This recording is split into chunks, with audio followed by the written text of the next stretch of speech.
दोस्तों, स्वागत है आपका हमारे चैनल स्टार्ट स्टडी में। आज हम देखने वाले हैं क्लास 10th के ज्योग्राफी का थर्ड चैप्टर, जो कि है जल संसाधन यानी कि वाटर रिसोर्स। तो चलिए शुरू करते हैं जल संसाधन वाटर रिसोर्स के बारे में। तो जल संसाधन क्या होता है? तो जल एक नवीकरणीय योग्य संसाधन है। जल क्या है? एक नवीकरणीय संसाधन है। मतलब नवीकरणीय संसाधन का मतलब है वैसा संसाधन जो कि कभी ख़त्म नहीं होता है, मतलब जिसे पुनः प्राप्त किया जा सकता है। तो उसे हम लोग क्या करते हैं? ये नवीकरणीय संसाधन, जिसकी वैसा संसाधन जिसकी ख़त्म होने की संभावना न हो, उसे जल संसाधन नवीकरणीय संसाधन कहते हैं। इससे पहले हम देख चुके हैं नवीकरणीय संसाधन क्या होता है, इससे फर्स्ट चैप्टर में। तो आगे है, पृथ्वी का 3/4 भाग जल से घिरा हुआ है, परंतु इसमें प्रयोग में लाने वाला योग्य अलवणीय जल का अनुपात बहुत ही कम है। मतलब प्रयोग में जो लाने वाला अलवणीय का मतलब जिसमें लवण न हो, नमक की मात्रा, मतलब समुद्र का पानी तो खड़ा है, नमकीन है, लेकिन जो हम लोग पीने लायक पानी है वो धरती पर मात्र केवल 1% ही है। बाकी का 99% जो है वो पीने लायक नहीं है। तो चलिए आगे देखते हैं। आगे है, पृथ्वी के अधिकतम स्तर पर जल की उपस्थिति के कारण पृथ्वी को नीला ग्रह कहते हैं। मतलब पृथ्वी का अधिकतम भाग 3/4 भाग, मतलब 4 भाग में से, पृथ्वी के 4 भाग में से जो है 3 भाग वो जल से ढका हुआ है। इसलिए अंतरिक्ष से देखने पर पृथ्वी नीला प्रतीत होता है, मतलब नीला रंग का दिखाई देता है। चलिए आगे देखते हैं। आगे है कि जल एक नवीकरणीय संसाधन है, फिर भी विश्व के अनेक देश या क्षेत्र में जल के प्यासे हैं। मतलब पृथ्वी का 3 भाग वो जल से ही ढका हुआ है, लेकिन अब विश्व के अनेक ऐसे देश हैं, बहुत सारे ऐसे देश हैं जो अभी भी जल के प्यासे हैं, क्योंकि पीने लायक पानी वो मात्र और केवल 1% ही है। इसलिए विश्व के बहुत सारे देश हैं जो जल के प्यासे हैं।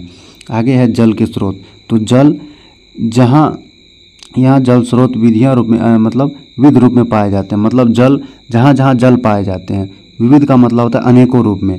तो कौन से रूप में है जल? तो भूपृष्ठीय जल, भूमिगत जल, वायुमंडलीय जल, महासागरीय जल, ये 4 गो जो है इस रूप में जल यहाँ पर उपस्थित है धरती पर। तो चलिए आगे देखते हैं। आगे है, महासागर सबसे बड़ा जल संग्रह केंद्र है, इसी कारण इसमें जलधि भी कहते हैं। मतलब महासागर जो है वो जल का सबसे बड़ा स्रोत है, क्योंकि लगभग 96-97% जल जो है वो केवल और केवल महासागरों में है। इसीलिए इसे जलधि भी कहा जाता है। क्या कहा जाता है? तो जलधि भी कहा जाता है। आगे है, विश्व में जल के कुल आयतन का 96.5 से 97 जल महासागरों में पाया जाता है, और केवल 2.5 तक ही अलवणीय जल है। अभी बताए थे कितना? तो 97% जल जो है लगभग वो महासागरों में ही पाया जाता है, और बाकी जितना भी बचता है 2.5 या 3% उतना ही जल जो है अलवणीय है, मतलब पीने लायक है। भारत विश्व की दृष्टि का चौथा सबसे बड़ा हिस्सा प्राप्त करता है। मतलब भारत विश्व की दृष्टि का चौथा, मतलब 4% हिस्सा प्राप्त करता है। और उसके बाद है भूपृष्ठीय जल, धरातल पर भूपृष्ठ। चलिए आगे देखते हैं। आगे है भूपृष्ठीय जल। धरातल पर भूपृष्ठीय जल का मूल स्रोत वर्षा है। वर्षा का लगभग 20% भाग वाष्पित होकर वायुमंडल में चला जाता है। कुछ अंश भूमिगत हो जाते हैं, जबकि अधिकांश भाग नदी नालों, झीलों, तालाबों इत्यादि में मिल जाते हैं। शेष जल सागर में मिल जाते हैं, और ये सभी भूपृष्ठ पर पाए जाने वाले जल भूपृष्ठीय जल कहलाते हैं। मतलब वर्षा जो होता है उसका 20% भाग जो है, वर्षा का भूपृष्ठ पर जो जल है उसका 20% भाग जो है वर्षा जब होती है तो उसका 20% भाग वाष्पित होकर उड़ जाता है।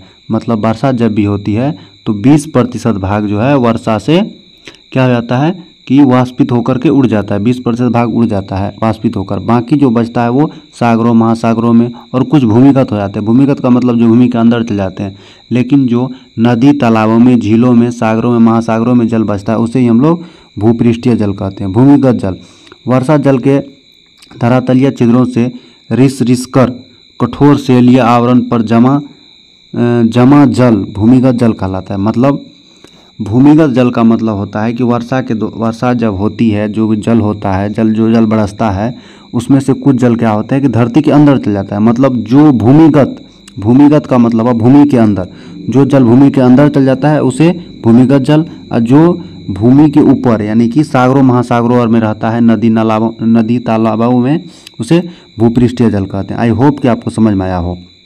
भूपृष्ठीय जल या भूमिगत जल रिसकर बड़े मात्रों में भूगर्भ में एकत्रित हो जाते हैं। इस प्रक्रिया को एकत्रित जल भौम जल के नाम से जाना जाता है। एकत्रित जल भौम के नाम से जाना जाता है किसको? तो जो जल एकत्रित होकर के, मतलब भूमि के अंदर जो भी जल चले जाते हैं वो सभी एकत्र हो जाते हैं और इसे ही एकत्रित जल भौम जल के नाम से जाना जाता है। चलिए आगे देखते हैं। आगे है कि आगे क्या है? जल संसाधन का वितरण। जल संसाधन का वितरण किस स्तर पर किया गया है? तो विश्व के कुल अवलंबनीय जल का लगभग 75% आर्कटिका, ग्रीनलैंड एवं पर्वतीय क्षेत्रों में बर्फ की चादर या हिमनद के रूप में है। विश्व स्तर पर देखा जाए तो पता चलता है कि अधिकांश जल दक्षिणी गोलार्ध में ही है और इसी कारण दक्षिणी गोलार्ध में जल गोलार्ध और उत्तरी गोलार्ध को स्थल गोलार्ध के नाम से जाना जाता है। मतलब जल का अधिकांश भाग किसमें है? दक्षिणी गोलार्ध में है, तो इसे जल गोलार्ध के नाम से भी जाना जाता है और उत्तरी गोलार्ध में जल की मात्रा कम है तो इसलिए इसे स्थल गोलार्ध के नाम से जाना जाता है। आगे देखते हैं। आगे है, भारत में जल संसाधन का वितरण अपर्याप्त है क्योंकि भारत में विश्व की लगभग 16% आबादी निवास करती है। इसी आबादी के लिए विश्व का लगभग 4% स्वच्छ जल ही उपलब्ध है। मतलब विश्व का लगभग 16% आबादी जो है वो भारत में निवास करती है, लेकिन विश्व का 4% हिस्सा ही स्वच्छ जल जो है वो भारत में, इसीलिए भारत में भी जल अपर्याप्त है। मतलब अपर्याप्त का मतलब पर्याप्त मात्रा में नहीं है, कमी है जल की मात्रा। जल जो है भारत में भी जल की कमी है क्योंकि आबादी 16% है और जबकि जल 4% ही है। स्वच्छ जल, वैसे तो बहुत जल है लेकिन स्वच्छ जल का बात हो रहा है। तो भारत में प्रतिवर्ष 4000 घन किमी जल वर्षा तथा 1869 घन किमी जल भूपृष्ठीय जल से प्राप्त होता है। मतलब 4000 घन किमी का मतलब किलोमीटर और 1869 घन किलोमीटर जल भूपृष्ठीय जल से प्राप्त होती है। जल संसाधन का उपयोग, क्या सब उपयोग है? तो जल का मानवीय जीवन में काफ़ी उपयोग है, सबको पता है। पीने लायक जल बहुत ही कम है तो इसलिए संकट बना हुआ है। जल का मानवीय जीवन में काफ़ी उपयोग है। जल का उपयोग निम्न जैसे कि पेयजल, घरेलू कार्य, उद्योग, स्वच्छ, सिंचाई, जल विद्युत, परमाणु संयंत्र, शीतल, मत्स्य पालन, कृषि, जल क्रीड़ा आदि जैसे कार्यों में जल का प्रयोग किया जाता है। तो जल का हर एक जगह उपयोग है। मछली पालन में, मछली या मत्स्य पालन में, घरेलू कार्य में, स्वच्छता में, सिंचाई में, जल विद्युत में, हर एक जगह जल की आवश्यकता होती है। प्राणियों में 65% तथा पौधों में 65 से 99% जल का अंश विद्यमान रहता है। प्राणियों में कितना? तो 65% और पेड़ पौधों में 65 से 99% तक जल ही विद्यमान रहता है। आगे है, आबादी वृद्धि के साथ जल की सभी क्षेत्रों में मार्ग तीव्रता से गति से बढ़ी है। मतलब आबादी जैसे जैसे आबादी बढ़ रहा है वैसे वैसे जल मार्ग जैसे नदी तालाब अधिक तेजी से बढ़ता जा रहा है। 1951 में भारत के प्रति व्यक्ति जल की उपलब्धता 5177 घन मीटर थी। 2001 में भारत के प्रति व्यक्ति जल की उपलब्धता 1819 घन मीटर थी। 2025 में भारत में प्रति व्यक्ति जल की उपलब्धता 1332 घन मीटर हो जाएगी। मतलब 2025 तक में कितना हो जाएगा? 1342 ही बचेगा, जबकि पहले कितना था? 1951 में 5177। क्यों? क्योंकि जल संकट एक बहुत बड़ा संकट है, जो पीने लायक पानी बहुत ही कम बचा हुआ है। बहुउद्देशीय परियोजना क्या है? तो वैसा परियोजना जिससे उसके उद्देश्य की पूर्ति होती है। जैसे कोई मेरा उद्देश्य है, उसकी पूर्ति के लिए तो उसे बहुउद्देशीय, बहुत सारे उद्देश्य हैं। जैसे मान लो, जैसे हमारे है नदी घाटी परियोजना, ये भी क्या है? बहुउद्देश्य, सबके लिए है। इस नदी घाटी परियोजना में कई उद्देश्य है: बाढ़ नियंत्रण, मृदा अपरदन पर रोक, विद्युत उत्पादन, उद्योग, जल आपूर्ति, परिवहन, कृषि, मत्स्य पालन इत्यादि। मतलब ये जो है जल परियोजना, जल घाटी परियोजना, ये क्या है? बहुउद्देशीय परियोजना है। बहुउद्देशीय परियोजना का मतलब होता है एक ऐसी परियोजना जिससे बहुत सारा काम हो सकता है। तो जल उद्देश्य बहुघाटी परियोजना, इसीलिए जल परियोजना को बहुउद्देशीय घाटी परियोजना या नदी घाटी परियोजना को बहुउद्देशीय बहुउद्देशीय परियोजना इसलिए कहा गया है क्योंकि इससे बहुत सारा क्या हो सकता है, काम हो सकता है। जैसे बाढ़ नियंत्रण हो सकता है, मृदा अपरदन को रोका जा सकता है, विद्युत उत्पादन किया जा सकता है, और परिवहन, कृषि, मत्स्य पालन किया जा सकता है। इस तरह के अनेकों क्या है उद्देश्य की पूर्ति हो सकती है। इसीलिए इसे बहुउद्देशीय परियोजना कहा जाता है। इन अनेक उद्देश्यों की पूर्ति हेतु सक्षम इन नदी घाटी परियोजना को बहुउद्देशीय परियोजना के नाम से विभूषित किया जाता है। भारत में अनेक नदी घाटी परियोजना का विकास हुआ है। अब देखिए, भाखड़ा, नांगल, हीराकुंड, दामोदर, गोदावरी, कृष्णा एवं सोन परियोजना जैसी अनेक परियोजना भारत के विकास में सहायक हो रही है।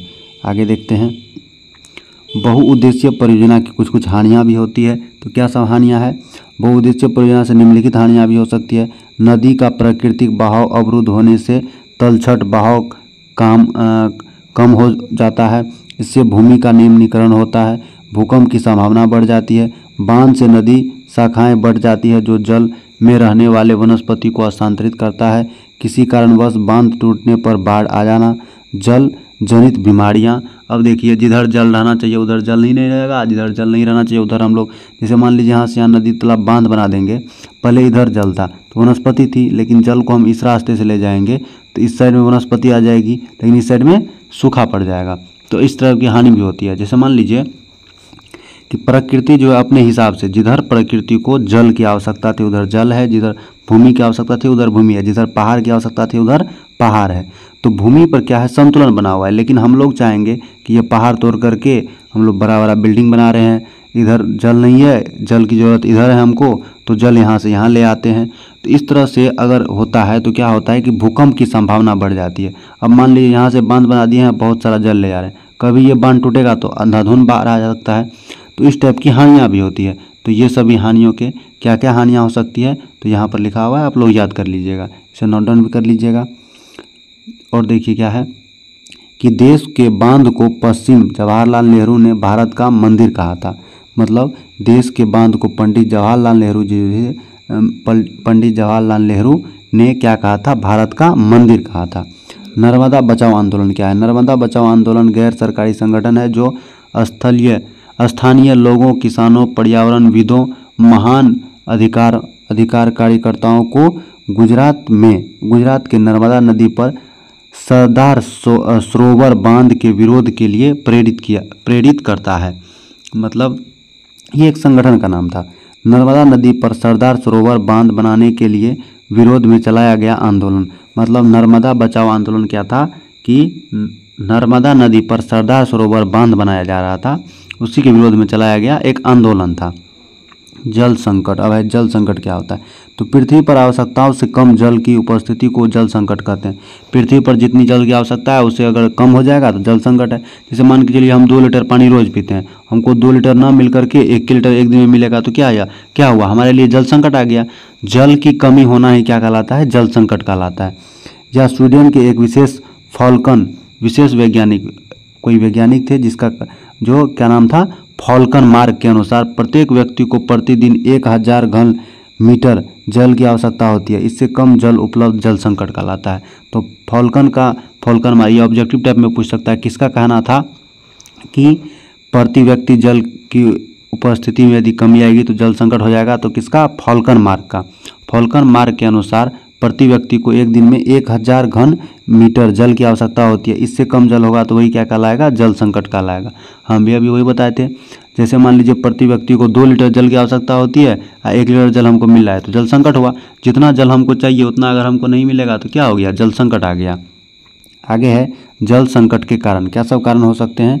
तो जल की अधिक उपयोग, अनाज उगाने के लिए जल का अतिशोषण, बढ़ती जनसंख्या के कारण जल की मांग बढ़ रही है जिसके कारण जल की कमी हो रही है। फैक्ट्रियों द्वारा निकलने वाले रसायन के कारण जल जहरीला होता जा रहा है जिससे हम नहीं प्रयोग कर सकते हैं। मतलब जल के ये सभी कारण है। क्या सब कारण है? तो जल का अधिक उपयोग कर लेंगे, फसल उगाने के लिए अत्यधिक जल का उपयोग करना पड़ता है, अतिशोषण कर लेते हैं, बढ़ती जनसंख्या के कारण जल का मांग बढ़ते जा रहा है, फैक्ट्रियों से निकलने वाले जहरीली गैस के कारण या जहरीली रसायन के कारण क्या हो रहा है कि जल प्रदूषित हो रहा है, जहरीली रसायन के कारण, गैस नहीं रसायन के कारण क्या हो रहा है, वो नदी तालाब में बहा दिया जाता है और नदी तालाब का पानी दूषित हो जाता है, जिसका उपयोग हम लोग नहीं कर पाते हैं। आगे देखिए, आगे क्या है कि बिहार एवं पश्चिम बंगाल के कुछ भागों में जल के अति दोहन से संख्या एवं राजस्थान एवं महाराष्ट्र में इससे फ्लोराइड के संकेंद्र की वृद्धि हुई है। अति दोहन से, अति दोहन का मतलब क्या हुआ कि जल का अत्यधिक मात्रा में उपयोग किया गया। इससे क्या हुआ कि संख्या एवं राजस्थान एवं महाराष्ट्र में इससे फ्लोराइड के संकेंद्र वृद्धि हुई है।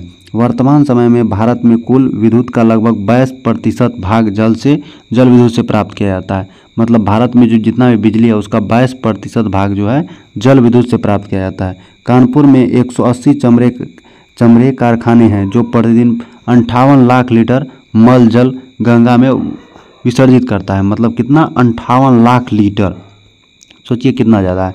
58 लाख लीटर जल जो है मल जल गंगा में विसर्जित करता है, मतलब गंदा जल गंगा में दिया जाता है। सोचिए कितना प्रदूषण होता होगा।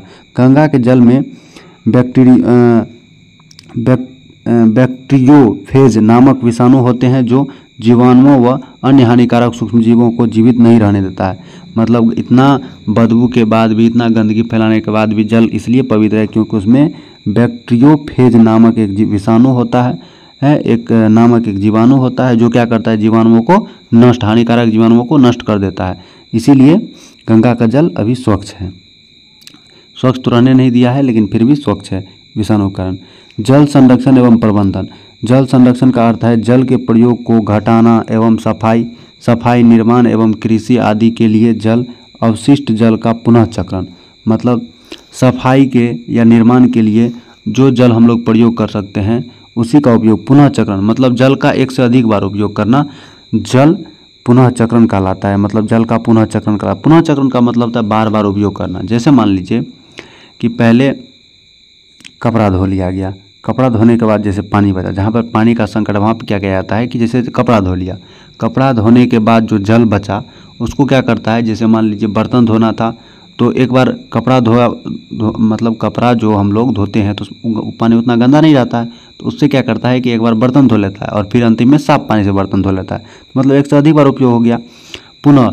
और मान लीजिए कि जल उतना स्वच्छ नहीं है तो उसको क्या करते हैं, फिल्ट्रेट करके पुनः उसका उपयोग कर लिया जाता है।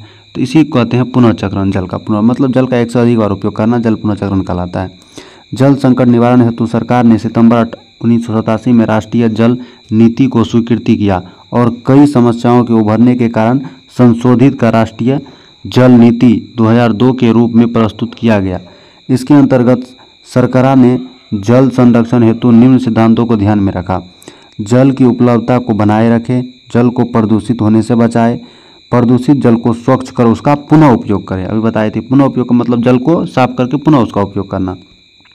जल संरक्षण की विधियाँ, जल संरक्षण की विधियाँ क्या है, भूमिगत जल कर लें उसका पुनः आपूर्ति मतलब पुनः पूर्ति कर लेंगे। जल संभरण प्रबंधन तकनीक का विकास, मतलब धीरे धीरे हम लोग जल का संकट आ रही है उसको निवारण के लिए जल संभरण प्रबंधन तकनीक का विकास और भूमिगत जल की पुनः आपूर्ति। उसके बाद आगे है भूमिगत जल की पुनः आपूर्ति। पूर्व राष्ट्रपति अब्दुल कलाम ने जल मिशन संदर्भ देकर भूमि जल पुनः पूर्ति पर बल दिया था।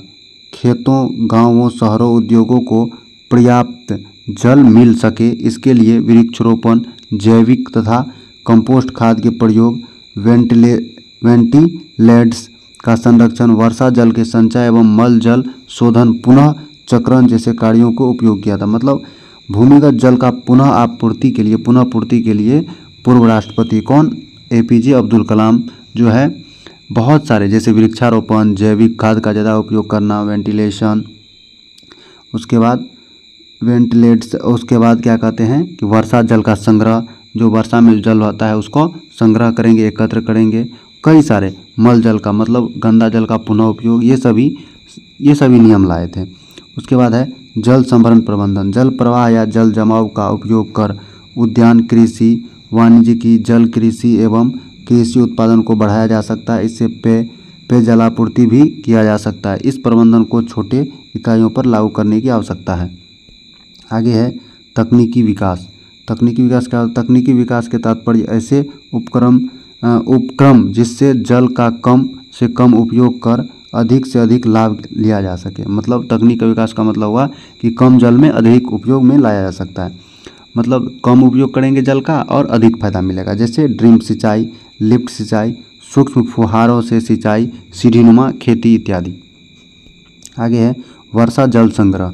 वर्षा जल संग्रह तो वर्षा का अधिकांश जल जमीन में प्रवेश नहीं कर पाता है और बेकार में वह जाता है, बेकार में बह जाता है, यहाँ पे वह नहीं बह जाता है, ऐसे ये होगा।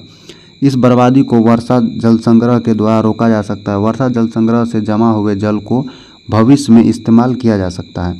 छोटे पैमाने पर छत वर्षा जल संग्रह भी कारगर साबित हो सकता है। वर्षा जल छत जल संग्रह मतलब छत पर जो जल आता है वो एक जगह एकत्रित करेंगे, किसी भी एक जगह एकत्रित करेंगे और उसका उपयोग करेंगे। तो राजस्थान में पेयजल का संचय भूमिगत टैंक में किया जाता है, जिसे टांका कहा जाता है। मतलब राजस्थान में पेयजल की सिंचाई के लिए भूमिगत टैंक, भूमि में एक बहुत बड़ा टैंक लगाया जाता है और वर्षा जल को मतलब संचित करके वहाँ पर रखा जाता है। यह प्रायः आंगन में हुआ करता था, जिससे छत पर संग्रहित जल को पाइप के द्वारा जोड़ दिया जाता है। और इस कार्य में राजस्थान में NGO तरुण भारत संघ पिछले कई वर्षों से कार्य कर रही है। मतलब NGO तरुण भारत संघ जो है इसमें पिछले कई वर्षों से कार्य कर रहा है। किसमें? तो टैंक में एकत्रित, मतलब वर्षा जल को भूमिगत टैंक में एकत्रित करने में। मेघालय स्थित चोरापुंजी एवं मौसिनराम में विश्व की सर्वाधिक वर्षा होती है, जहां पेयजल संकट का निवारण लगभग 25% छत जल संग्रह से होता है। मतलब 25% भाग जो है पीने लायक पानी, जो भी संकट हो रहा है पीने लायक पानी के लिए जो भी नहीं मिल रहा है, उसका 25% भुगतान जो है वो लोग वर्षा जल से कर लेते हैं। आगे है पानी पंचायत योजना का गठन उड़ीसा में हुआ था। बिहार के रोहतास जिले का एक नगर जो डोलमिया नगर सीमेंट उद्योग के लिए विख्यात है। अंतर्राष्ट्रीय जल विवाद। संपूर्ण भारत में लगभग 20 प्रमुख नदी बेसिन है और इसमें से कई बेसिन एक से अधिक राज्यों में विस्तृत है। इसके कारण जल के उपयोग और वितरण के संबंध में जो विवाद होता है उसे ही जल विवाद कहते हैं। नदी बेसिन क्या होता है? तो मुख्य नदी तथा उसकी सहायक नदियों द्वारा कुल सिंचित क्षेत्र को ही हम लोग क्या कहते हैं? नदी बेसिन कहते हैं। आई होप कि आप लोग समझ में आया होगा। ये पूरा चैप्टर खत्म हो गया है। मिलते हैं अब नेक्स्ट चैप्टर में, नेक्स्ट चैप्टर को लेकर के नेक्स्ट वीडियो में। तब तक के लिए जय हिंद। वीडियो पसंद आया तो वीडियो को लाइक, चैनल को सब्सक्राइब जरूर करें। जय हिंद।